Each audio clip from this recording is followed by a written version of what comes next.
Ahora sí, ya dos.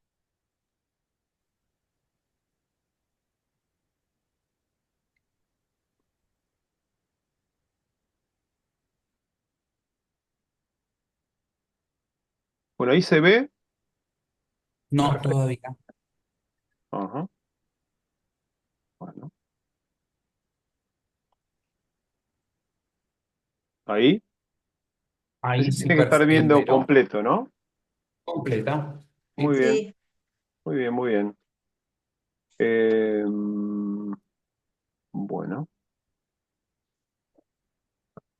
no tengo a nadie, ningún participante que quiera entrar. Ya los ingresé a todos. Bueno, muy bien. Hoy comenzamos a estudiar juntos y juntas la primera carta de Pedro. Hoy vamos a ver una introducción general a la carta y hemos dividido con Pablo y con los demás maestros que están en los otros grupos que la carta dura hasta fin de año, o por lo menos hasta una semana antes de Navidad. Así terminamos eh, esta carta y estar estudiándola con detenimiento. Y considero que es correcto y es propicio por los contenidos y las enseñanzas que nos trae la carta de Pedro. Ahora vamos a ver a quién les habla y van a ver qué importante va a ser estudiar esta carta en este fin de año, en especial a quienes van destinados, y las enseñanzas que Pedro a través de su carta le quiere dar a estos destinatarios. Bien, eh, ahí estoy. Bueno, el autor en el capítulo 1, versículo 1, dice: Yo, Pedro, apóstol de Jesucristo, escribo esta carta.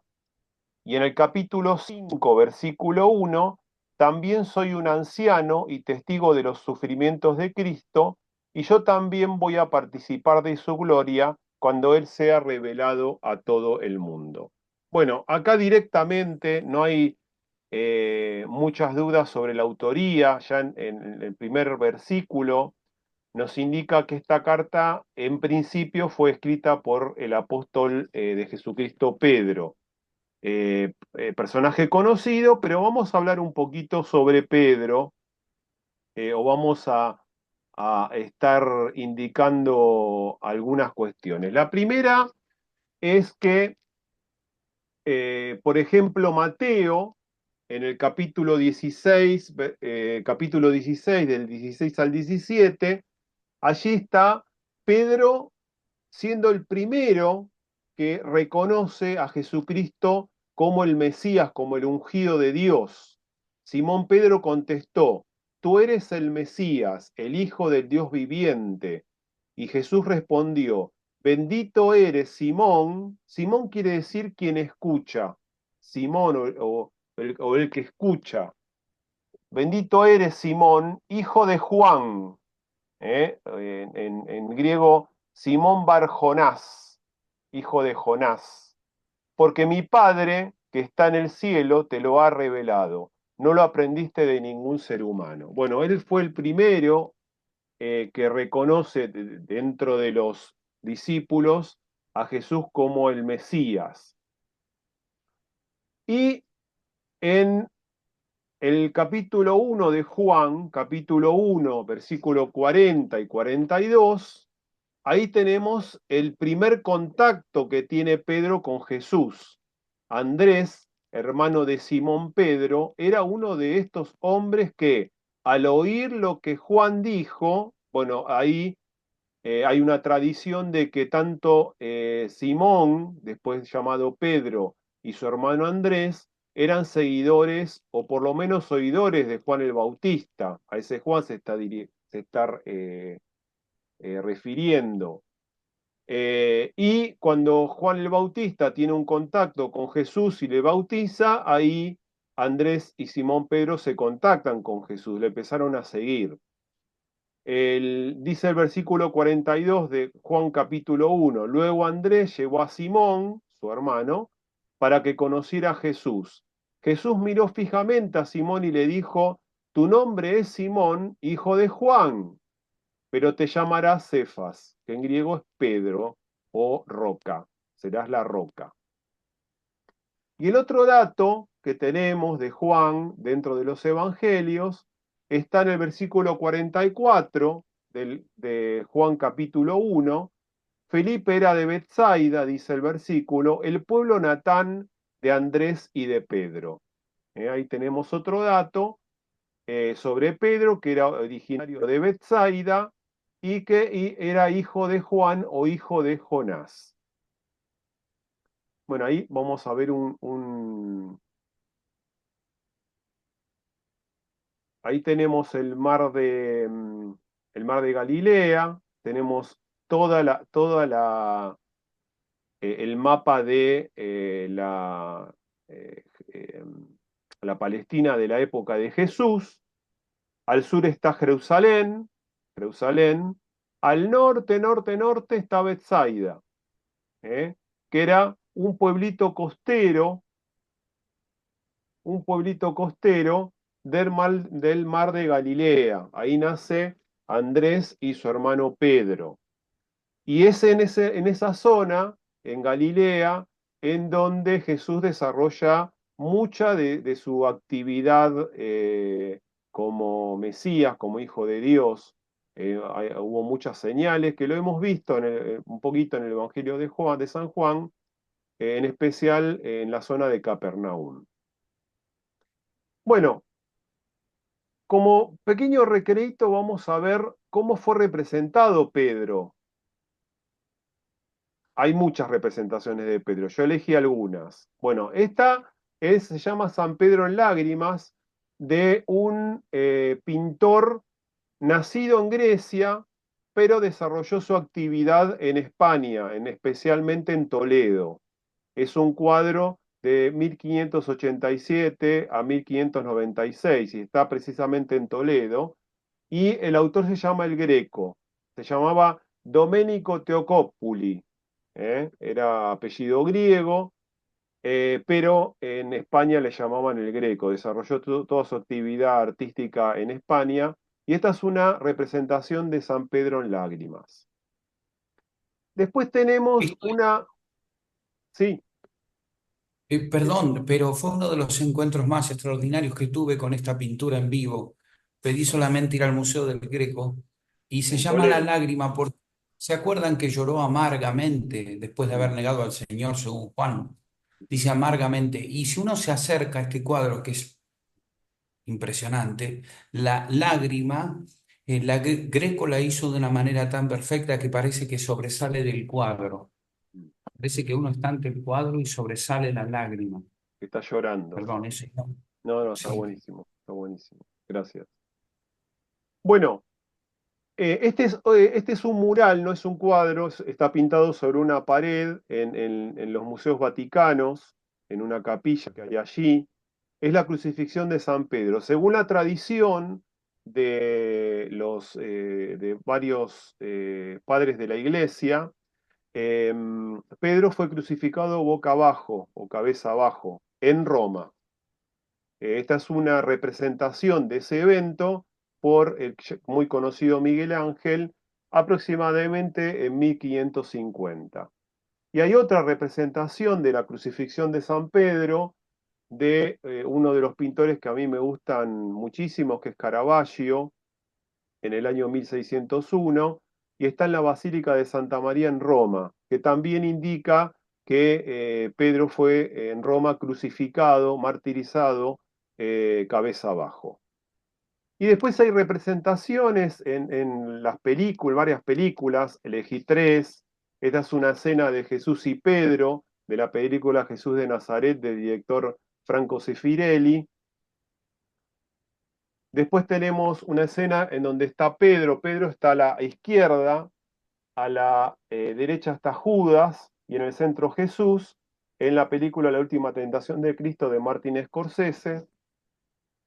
Y la película La Pasión de Cristo, una escena de Pedro y Jesús en una representación escenográfica de la Última Cena del director Mel Gibson.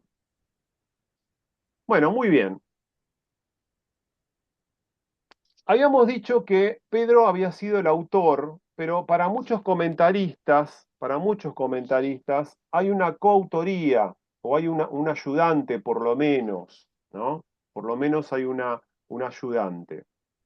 Bueno, según lingüistas, acá voy a citar, por ejemplo, a Rinaldo Fabris, la carta está muy bien escrita en cuanto al griego que usa, griego koiné. La gramática y la escritura tienen muy buen nivel, que algunos sugieren, por la formación de Pedro, difícilmente haya, por lo menos escrito la carta, así dictada, y esto lo encontramos también dentro de la carta. Fíjense que en el capítulo 5, el versículo 12, dice, les escribí y envié esta breve carta con ayuda de Silas, o Silvano, a quien les encomiendo como un hermano fiel. Hay muchos comentaristas que dicen que, bueno, Pedro era ya bastante grande de edad y lo utiliza como secretario, como o amanuense, como se dice, a Silas o llamado Silvano, y Silvano o Silas le da el estilo gramatical o el estilo de la carta a lo que el autor Pedro le iba dictando. Y también eso lo vamos a ir descubriendo a medida que avancemos en el estudio de la carta, no solamente la parte gramatical, que seguramente Pablo nos estará explicando un poco de eso en la clase que viene y las subsiguientes, sino también en las temáticas hay mucha influencia con las cartas de Pablo, podemos encontrar muchos puntos de contacto y Silvano precisamente fue colaborador de Pablo, por lo cual seguramente, o infiero que cuando Pedro le dictaba la carta, Silvano le sugería temáticas o formas de narrar lo que quería expresar Pedro.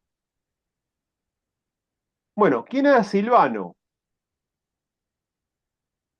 Bueno, lo encontramos por primera vez nombrado en Hechos capítulo 15, versículo 22. Entonces los apóstoles, dice el libro de los Hechos, entonces los apóstoles, los ancianos, junto con toda la iglesia de Jerusalén, escogieron delegados y los enviaron a Antioquía de Siria con Pablo y Bernabé para que informaran acerca de esta decisión. ¿Qué decisión? La que habían tomado en el concilio de Jerusalén, sobre algunas cuestiones relacionadas con cuestiones judías que querían agregarle a las prácticas cristianas. Los delegados escogidos, dice Hechos, eran dos de los líderes de la iglesia, Judas, también llamado Barsabás, y Silas. Ahí se lo nombra a Silas por primera vez. Y en Hechos 15, capítulo 15, versículo 32, dice entonces Judas y Silas, que fueron los que enviaron a Antioquía, ambos profetas, ahí nos da un dato de que Silas tenía el don de profecía, y en este contexto el don de profecía era el don de exhortar, de animar y de encarrilar a los hermanos a través de su palabra. Entonces, Hechos 15, 32 dice, entonces Judas y Silas, ambos profetas, hablaron largo y tendido con los creyentes para animarlos y fortalecerlos en su fe. Ahí están desarrollando el sentido del don de profecía. En Hechos 15, 39, 40, ahí hay un desacuerdo entre Pablo y Bernabé. Su desacuerdo fue tan intenso que se separaron. Bernabé tomó a Juan Marcos consigo y navegó hacia Chipre, y Pablo escogió a Silas. Ahí encontramos a Silas muy relacionado con Pablo, y al salir los creyentes lo encomendaron al cuidado misericordioso del Señor. Y también está nombrado en las dos cartas de Tesalonicenses, primera Tesalonicenses 1:1, nosotros, Pablo, Silas, en griego Silvano, y Timoteo, escribimos esta carta a la iglesia de Tesalónica. Y segunda Tesalonicenses 2:1, nosotros, Pablo y Silas, Silvano y Timoteo, 1:1, perdón, está mal, escribimos esta carta a la iglesia de Tesalónica. Bueno, como verán, eh, este hermano Silvano Silas, con mucha actividad, con mucha experiencia, fue el que ayudó a escribir la carta a Pedro, por lo menos esta primera carta. Bueno, ¿cuándo es la fecha? La fecha de escritura de esta carta. Fíjense que arriba está la cita del 1 Pedro capítulo 5, versículo 13. Dice, su iglesia hermana aquí en Babilonia, del griego la elegida en Babilonia, les saluda o les manda saludos, al igual que mi hijo Marcos. Bueno, este Marcos es el colaborador que leímos reciencito, colaborador en un primer tiempo de Pablo y Bernabé, conocido luego en la tradición como secretario intérprete de Pedro. Y fíjense que este versículo 13 del capítulo 5 nombra Babilonia. Bueno, Babilonia es Roma. ¿eh? Era el nombre que le daban los cristianos por lo menos en la segunda mitad del siglo I a la ciudad de Roma, la llamaban Babilonia. Hay muchos escritos por fuera del canon bíblico que nombran a Babilonia como Roma, y ahí, por esa evidencia interna, llamar a Babilonia Roma, eh, podemos suponer que la carta fue escrita alrededor del año 70. Recordamos que en el año 70 es cuando las tropas romanas destruyen Jerusalén y el segundo templo. Entonces, más o menos, alrededor, más o menos 5 años, porque la tradición dice que el martirio de Pedro fue más o menos en el año 68. Bueno, más o menos en esa época fue escrita la primera carta de Pedro. ¿eh? Y Pedro, obviamente, como dijimos recién, estaba condenado a muerte en la ciudad de Roma, ya estaba prisionero del imperio. Bueno, ¿quiénes son los destinatarios? Bueno, ya hablamos el autor, el coautor, la fecha, ¿sí? ¿Quiénes eran Pedro y Silvano, que son nombrados como autor y coautor de la carta? Ahora vamos a los destinatarios. ¿A quién va dirigida la carta? Bueno, fíjense en el capítulo 1, versículo 1 de la carta, dice, escribo esta carta a los elegidos por Dios que viven como extranjeros en las provincias de Ponto, Galacia, Capadocia, Asia y Bitinia. Ahora vamos a ver un mapita para ubicarlos. Ponto, Galacia, Capadocia, Asia y Bitinia, que viven como extranjeros. Quiere decir que la carta, y ahí, como les decía al principio, estudiar esta carta va a ser muy provechosa para nosotros, porque son grupos de creyentes que viven dispersos por las ciudades de las regiones del Asia Menor. Es decir, todas estas regiones que hemos nombrado es la actual, el Asia Menor o la actual Turquía.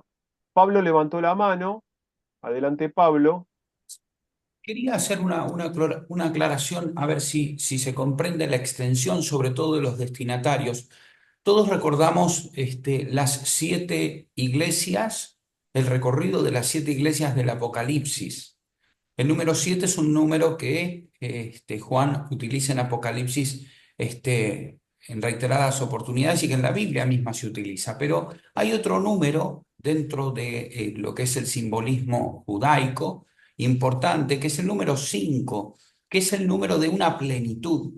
Y aquí, con esto, más allá de la literalidad, por supuesto, de los hermanos dispersados que viven como extraños, como extranjeros, como expatriados, como de alguna manera, bueno, dispersos, se quiere indicar en este número de 5 también que, digamos, como si fuese una especie de totalidad de hermanos dispersos y perseguidos. Ya hablará de eso seguramente Alberto. Pero bueno, este número 5 es simbólico también y estas regiones seguramente también. No sé si ¿Tenías pensado mostrarlas? Gracias. Gracias, ahora las muestro. Gracias, Pablo. Bueno, fíjense la calidad de estos extranjeros en el capítulo 1, versículo 6, dice, así que alégrense de verdad, les dice Pablo a estos expatriados. Les espera una alegría inmensa, aunque tienen que soportar muchas pruebas por un tiempo breve. Bueno, en principio son extranjeros, expatriados, dispersados por esta zona del Asia Menor, ahora vamos a ver el mapa, y estaban soportando pruebas, estaban teniendo problemas, estaban siendo perseguidos o por lo menos estaban viviendo un ambiente hostil. Y estos expatriados eran paganos convertidos, también por evidencia interna de la carta, en el capítulo 4, versículo 3, dice, en el pasado han tenido más que suficiente de las cosas perversas que les gusta hacer a los que no tienen a Dios, inmoralidad y pasiones sexuales, parrandas, borracheras, fiestas desenfrenadas y abominable adoración a los ídolos. Quiere decir que los destinatarios de esta carta eran paganos convertidos que por su fe, de alguna manera, están diseminados por toda el Asia Menor en un clima bastante hostil. Y ahora sí vamos al mapa. Bueno, este es un mapa de todo el imperio romano de la época de Jesús y la zona en donde estamos ubicados, en donde va a ser dirigida la carta, es esta. ¿eh? Ahora voy a mostrarles otro mapa más descriptivo. Ahí está. La zona que recién les indiqué es esta zona. Fíjense que hay una zona que se llama Asia. Cuando llamamos Asia nosotros estamos indicando otro lugar geográfico. Asia, Bitinia del Ponto estaba al norte del Asia Menor, Galacia, al lado de Asia, Capadocia. Fíjense que son todas zonas llamadas Asia Menor y actualmente corresponde a la ciudad,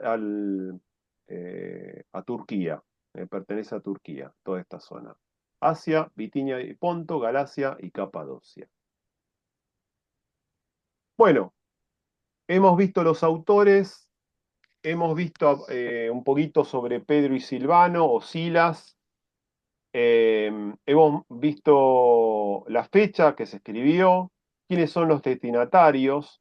Bueno, ¿cuál es el propósito de la carta?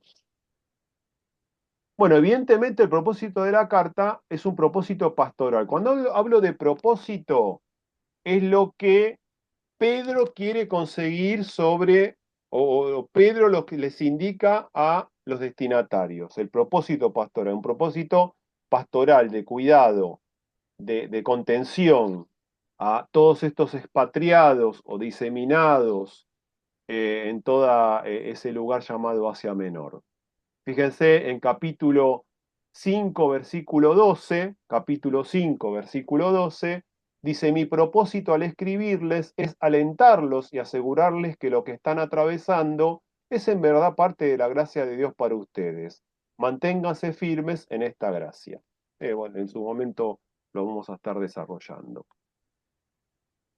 También en el capítulo 5, versículos 12, os he escrito brevemente, amonestándoos y testificando que esta es la verdadera gracia de Dios en la cual estáis. Fíjense que son todas exhortaciones, palabras de ánimo para estos expatriados o diseminados, convertidos en Asia Menor.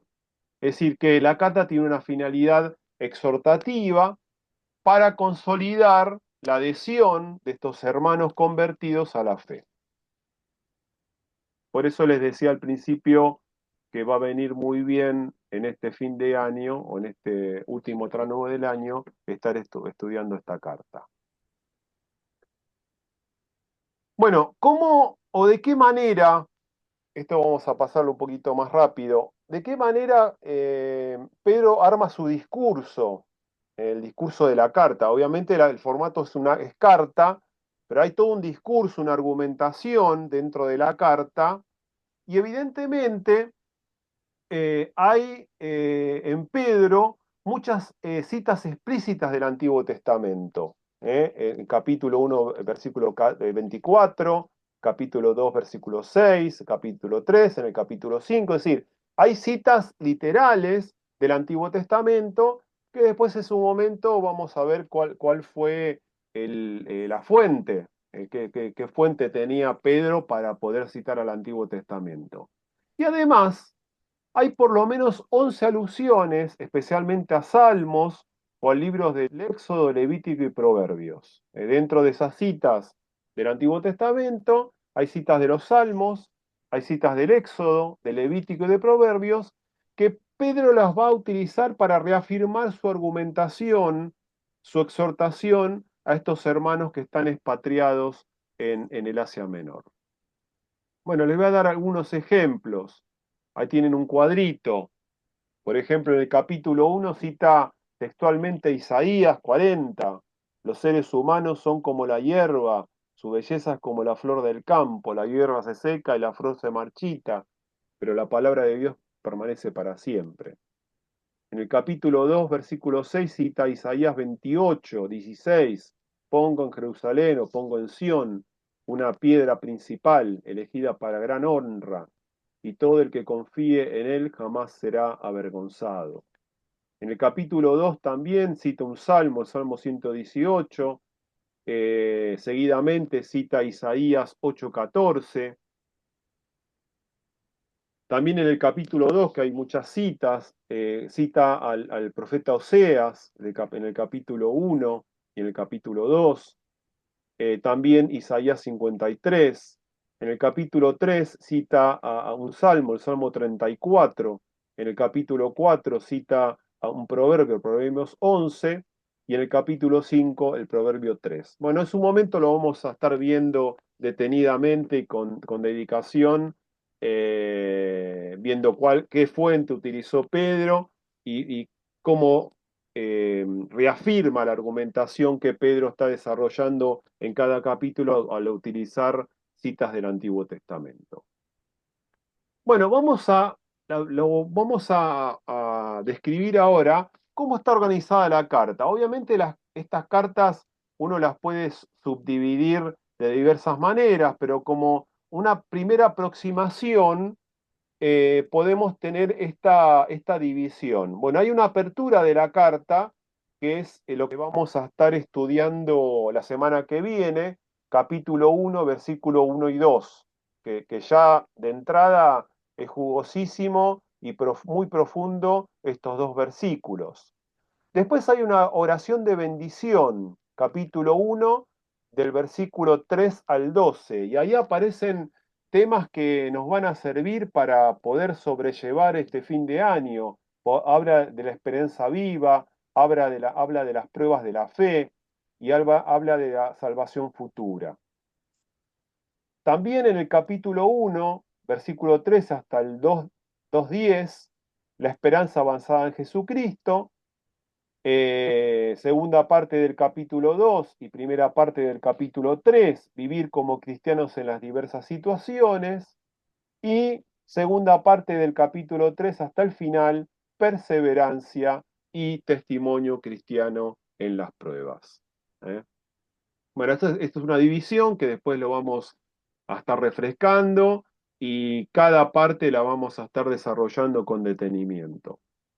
Bueno, vamos a en esta última parte de nuestro encuentro, ¿cuál es el mensaje espiritual? Ahora vamos a hacer pequeñas pinceladas, pequeños aportes, como adelantos sobre qué temas o qué mensaje espiritual quiere Pedro darles a estos hermanos convertidos que están diseminados en Asia Menor y que están pasando pruebas por su fe, o por lo menos están en un ambiente hostil a su fe. Bueno, lo primero es que Pedro desarrolla el concepto de esperanza viva. Fíjense en capítulo 1, versículo 3. Bendito sea el Dios y Padre de nuestro Señor Jesucristo, quien según su grande misericordia nos ha hecho nacer de nuevo para una esperanza viva por medio de la resurrección de Jesucristo de entre los muertos. ¿Eh? Bueno, evidentemente esta esperanza viva es la salvación en Jesucristo, que procede del corazón de Dios, porque esta salvación es muestra de la gratuidad, de su amor, de la gracia, y se cumple plenamente en Jesucristo. ¿Eh? Y con su resurrección tenemos una esperanza que esta salvación se va a cumplir en un futuro inmediato. ¿Eh? La salvación se manifiesta ahora, pero plenamente se va a manifestar en un futuro. ¿Eh? Bueno, esperanza viva. También en el capítulo 1, versículo 10 al 11, dice, acerca de esta salvación, han inquirido e investigado diligentemente los profetas que profetizaron de la gracia que fue destinada para ustedes. Ellos escudriñaban para ver qué persona y qué tiempo indicaba el Espíritu de Cristo que estaba en ellos, quien predijo las aflicciones que habría de venir a Cristo y las glorias después de ellas. Bueno, fíjense que lo que dice Pedro, que esta esperanza viva, esta salvación, que es una realidad presente, pero que se va a completar en el futuro, todas las profecías del Antiguo Testamento ya estaban orientadas para mostrar la actuación de salvación de nuestro Señor Jesucristo. Y Pedro, apelando a las imágenes del primer Éxodo, él cita el Éxodo, el autor Pedro invita a los destinatarios cristianos a vivir según el estilo de los peregrinos salidos de la esclavitud del pecado, es decir, de los padres que salieron de Egipto, de la esclavitud de Egipto, y peregrinaron durante 40 años en el desierto, que fueron rescatados y liberados por la muerte de salvación de Jesucristo, que Jesucristo va a venir a ser el nuevo y definitivo Cordero Pascual. Esto lo vamos a estar desarrollando con detenimiento.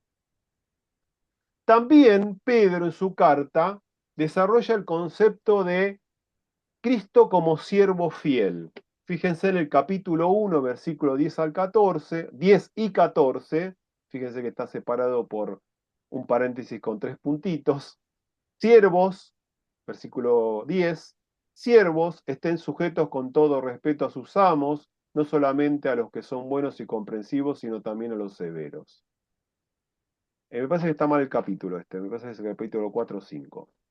Cuando lo maldecían, él no respondía con maldición. Cuando padecía, no amenazaba, sino que se encomendaba al que juzga con justicia. Bueno, acá hay una invitación a los lectores cristianos a perseverar en estas pruebas, porque no estamos solos, porque tenemos la fidelidad de Cristo que nos acompaña. Y como caso extremo, refiere el ejemplo, la condición de los esclavos cristianos que están sometidos a sus dueños perversos o que no tienen a Cristo en su corazón, que lo vamos a estar viendo en su momento también. Y también incluso en esas situaciones de opresión, de esclavitud, de injusticia, de inseguridad, de vulnerabilidad, incluso en esas situaciones tienen que seguir los pasos de Cristo que permaneció fiel hasta el fin por Dios. Como siempre decimos, si hay algún comentario o pregunta, se desmutean y participan.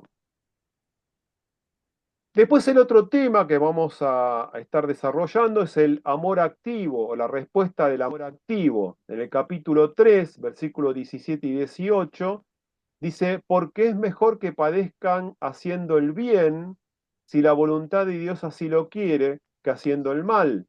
Porque Cristo también padeció una vez para siempre por los pecados, el justo por los injustos, para llevarnos a Dios, siendo a la verdad muerto en la carne, pero vivificados en el espíritu. Bueno, acá hay una sugerencia, estos cristianos que están en problemas, diseminados, esparcidos, le sugiere a los cristianos, a estos cristianos, una nueva motivación en sus actitudes, ¿eh? En sus respuestas hacia los otros. Responder con el amor activo, incluso en situaciones de injusticia, opresión y violencia. Esto lo vamos a estar desarrollando con profundidad. Y da un ejemplo a continuación, o cita el ejemplo de la historia de Noé, que fue salvado de las aguas del diluvio por medio del arca. Y los últimos dos temas que vamos a estar citando a manera de adelanto, de pincelada, la esperanza en la comunidad de la iglesia y en el testimonio. Y habla de la herencia. Pedro en su carta habla de la herencia. Dice en el capítulo 1, versículo 22-25, citando Isaías 40, habiendo purificado la vida de ustedes en obediencia a la verdad para un amor fraternal no fingido, ámense los unos a los otros ardientemente y de puro corazón, pues ha nacido de nuevo, no de simiente corruptible, sino de incorruptible, por medio de la palabra de Dios que vive y permanece. Porque toda carne es como la hierba, y toda su gloria es como la flor de la hierba se seca y la flor se cae, pero la palabra del Señor permanece para siempre. Esta es la palabra del Evangelio que le ha sido anunciada. Bueno, evidentemente, eh,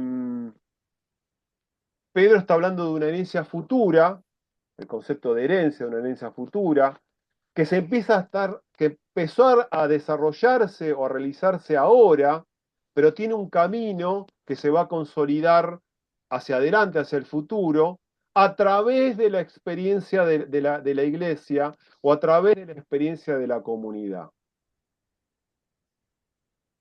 Él va a decir que de la iglesia se deriva este renacer espiritual, como un edificio espiritual, y fíjense que va a utilizar nuevamente, como lo utiliza Pablo, la metáfora de la construcción del edificio, como un edificio espiritual, está edificada sobre Cristo, piedra escogida y viva. A ellos se van adhiriendo los creyentes como piedras vivas, como en una construcción, para formar el nuevo templo en donde se practica el culto espiritual. Y dentro de esta nueva construcción, dentro de este nuevo templo, en donde el basamento es Cristo y los creyentes como piedras vivas van construyendo este edificio, dentro de este templo tienen que desarrollarse relaciones fraternas, caracterizadas por el amor altruista y desinteresado. Esto lo vemos en el capítulo 4, versículos 8 al 11 y capítulo 5 del 1 al 5. Fíjense que son bastantes extensas los pasajes de la carta en donde Pablo se está muy interesado o muy inculcar estas relaciones fraternas caracterizadas por el amor altruista y desinteresado. Y por último, cómo deben ser las relaciones hacia el exterior, hacia las otras personas, hacia aquellos que no tienen a Dios o no son cristianas. En el capítulo 3, versículo 13 al 14, dice, ¿quién es aquel que le podrá hacer daño si son apasionados por el bien? Pero aun si llegan a padecer por causa de la justicia, son bienaventurados.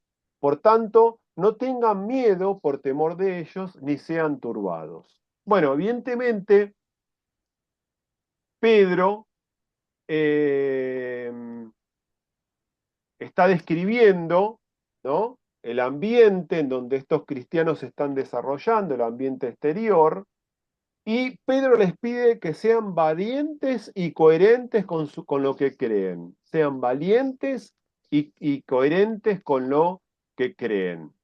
Es decir, que en medio de un clima de sospecha y hostilidad, contexto que estaban estos hermanos en el Asia Menor dispersados, el testimonio, esta cosa de ser testigos, el testimonio cristiano, se vive con una coherencia ética.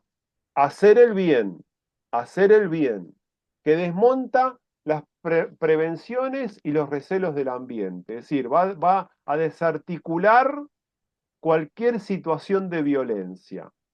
Pero lo que importa en estas condiciones de hostilidad y de prejuicios es que los cristianos no se retiren en un gueto defensivo o no cierren filas. Todo lo contrario, Pedro dice, no tenemos que cerrarnos, tenemos que abrirnos, tenemos que mostrar lo que somos, tenemos que mostrar cómo somos haciendo el bien. Bueno, para finalizar, como epílogo, como conclusión, tenemos el contexto de vulnerabilidad y hostilidad con que están viviendo estos queridos hermanos a la cual la carta va dirigida, hermanos que están diseminados, expatriados, perseguidos en el Asia Menor, en un contexto de alta vulnerabilidad y hostilidad.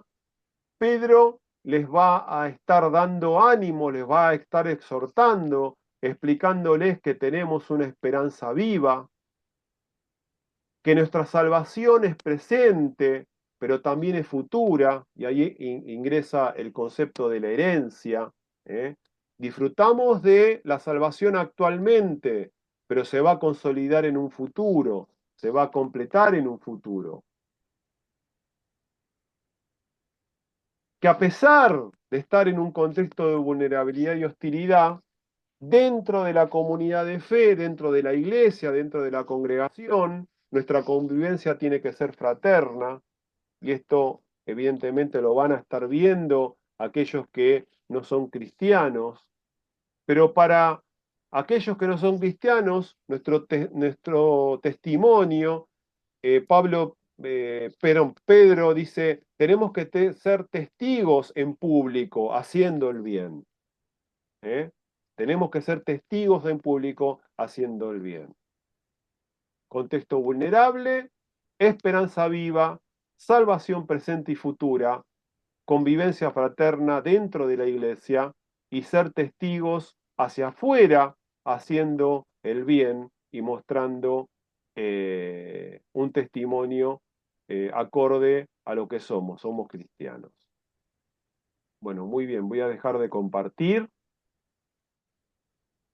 No sé si hay alguna pregunta, duda o comentario. Sé que es una clase de introducción, después nos vamos a ir metiendo bien en cada tema, en cada eh, ítem que Pedro les va a estar exhortando, y ahí le vamos a dar la profundidad que requiere. Bien, voy a dejar de compartir.